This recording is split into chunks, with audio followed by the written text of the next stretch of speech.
Good afternoon, Mayambo Ahanbata Amka Hana Taram Okchari. Ngasi asi akhoi English ki wahai ani gi matang da discuss tause madudi safety and security. Hari wahai ani si samana bra natragana khenamba kari lei haibadu gi matang da khangnaba honasi. Makhoi ani asi mana dum manai habi yai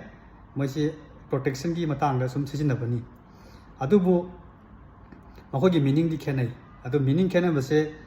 example laura gadi henna gyan tagani maram maduna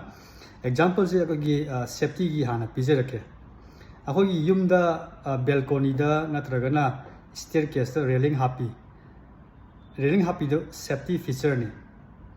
haibadi aduda building du leiriba mi adu ta dana ba haitara adu mana pai haura gadi taroi aduna protection pi dori ni adu wasigumba feature asibo koina safety feature koi atopa amana security haijina akhoi damage thokpuse akhoi intentional oiba haitare hai for example akhoi huran ba theft natragana cyber attacker singje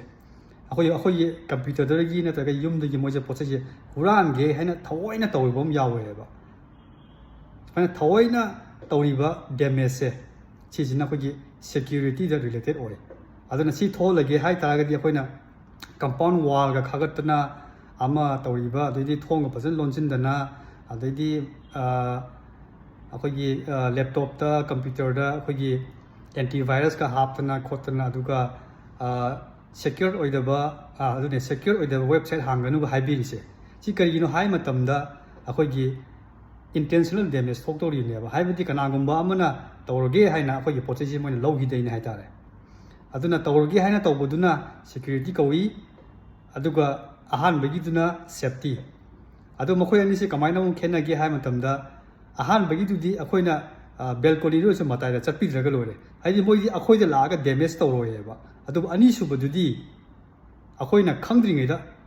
natraga akoina khanga phawdu da oina phu sa phu taw silakte ni haitare ko aduduna security concern kawi mayam gyan taram do wali khara wala gasu makhatana comment na pibiramu amu hana clarify tawna honarake bye jai hind